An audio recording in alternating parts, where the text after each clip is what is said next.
ایک بات بتائیے، آپ بلی کو بلی کہتے ہیں، کتے کو کتا کہتے ہیں، چوہے کو چوہا کہتے ہیں، تو سور کو سور نہیں کہیں گے؟ بھائی اس کا نام ہی ہے سور، اس کا نام جب سور ہے تو سور کو سور کہنا گالی نہیں ہے، انسان کو سور کہنا گالی ہے نا۔ آپ کسی انسان کو آپ سور کہیں۔ خنزیر کا نام لینا کیسا ہے؟ کیا خنزیر کا نام لینے سے 40 دن تک ہو جاتی ہے زبان ناپاک؟ جی ہاں ناظرین، یہ بہت ہی بڑا ایک سوال ہے۔ زیادہ تر لوگ یہی سمجھتے ہیں کہ خنزیر کا نام لینے سے 40 دن تک زبان ناپاک رہتی ہے۔ اس بارے میں قرآن اور حدیث کی روشنی میں بتائیں گے مفتی عالم مداری صاحب۔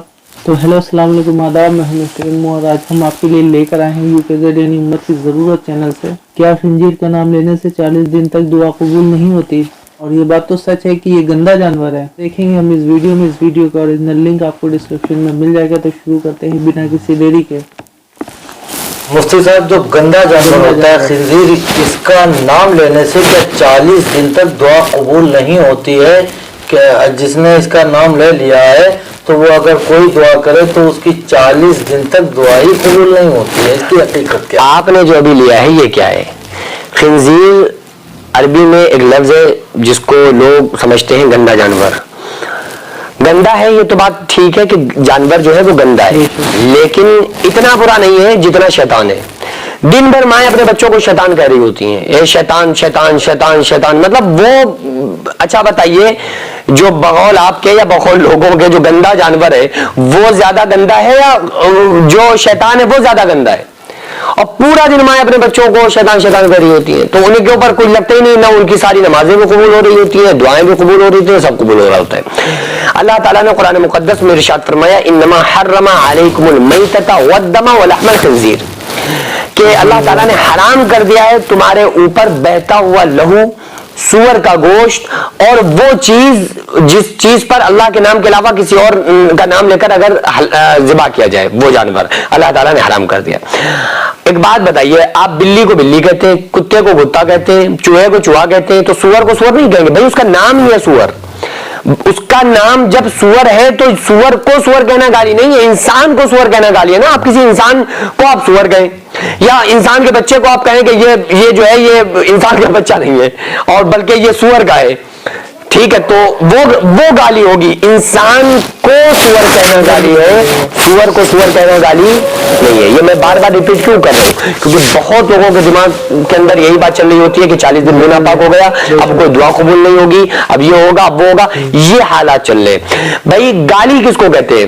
سور کا تو نام سور ہے تو سور کو سور کہنا کوئی گالی نہیں ہے، بلکہ اگر کسی انسان کو کہا جائے کہ یہ سور ہے تو اسے برا لگے گا، اس کے دل کو تکلیف پہنچے گی، وہ ہے انسان اور آپ اسے بتا رہے ہیں سور، تو اس چیز کا نام گالی ہے، کسی کے دل کو ٹھیس پہنچانے کا نام گالی ہے۔ ہاں ایک بات ہے کہ یہ چونکہ غلیظ کھاتا ہے، گندا جانور ہے، تو اس لیے اچھا نہیں لگتا ہے اس کا نام لیا جائے، بس اتنا ہے کہ اس کا نام اچھا نہیں لگتا ہے کہ اس کا نام لیا جائے کیونکہ گندا جانور ہے، لیکن اللہ تعالیٰ ہی اس کا پالنہار ہے، اللہ تعالیٰ ہی اس کا خالق ہے، اللہ تعالیٰ نے ہی اس کو پیدا کیا ہے۔ پہلے کیا میں نے بچپن میں اپنے دیکھا کہ کدھر سے جب یہ گزر جاتا تھا نا، کسی کی نگاہ اس پر پڑتی تھی تو کچھ لوگ اپنے بال پکڑ لیتے تھے، کچھ لوگ یوں کر کے پکڑ لیتے تھے کہ ارے بھائی کیا ہوا، وہ ہم نے سور کو دیکھ لیا۔ وہ تو کہتے بھی نہیں تھے، میں کہہ رہا ہوں، میں جان بوجھ کے اس لیے کہہ رہا ہوں تاکہ لوگوں کے ذہن سے بات نکلے کہ اس کا نام لینا کوئی گالی نہیں ہے۔ وہ کسی انسان کو آپ ابے تبے سبے کرے تو بھی گالی ہے، کسی انسان سے کہتے ہوئے ادھر آ تو اس کے دل کو برا لگا، اب آپ کسی انسان کو کتا کہیں تو یہ بھی گالی ہے۔ تو بہرحال گالی وہ ہوتی ہے جب کسی انسان کو کتا بلی یا اوئے توئے سوئے کیا جائے یا اس کو سور کہا جائے تو گالی ہوگی۔ سور اللہ کی بنائی ہوئی ایک مخلوق ہے، اس کو سور کہنا گالی نہیں ہے۔ اتنا ہے کہ آپ بہتر ہے کہ اس کا نام نہ لیں۔ اگر اس کی پہچان برا جانور، گندا جانور، خنزیر کہہ کے یہ علامت پہچان ہو سکتی ہے کہ لوگ سمجھ جائیں گے کہ ہم کس کے بارے میں بات کر رہے ہیں، تو کوئی مسئلہ نہیں ہے، بہتر ہے کہ یہ سور کو سور نہ کہیں، خنزیر کہہ لیں، بدموڑی کہہ لیں، لیکن پھر بھی آپ کتنا بھی نہ کہیں لیکن وہ رہے گا سور کا سور ہی۔ بھائی اس کا تو نام ہے، اردو میں جب اس کا نام یہ ہے تو یہی رہے گا، اور گالی جب ہوگی جب آپ کسی انسان کو کہیں، بلا وجہ بس کہنے سے بچنا چاہیے، باقی کوئی مسئلہ نہیں۔ ابھی ضرورت ہے جو جینس مدرسہ منہاج الحسین آغازیہ مداریہ مکن پور شریف میں جو قائم ہے، چل رہا ہے، تو اس کا صرف ایک ہال ہے جس میں بچے رہتے بھی ہیں، جو بیرونی بچے ہیں وہ وہیں رہتے ہیں، وہیں کھاتے ہیں، وہیں پیتے ہیں، جن کے رہنے کا بھی کوئی پراپر کوئی ان کے رہنے کا کوئی ہال یا کوئی رہنے کے لیے ہاسٹل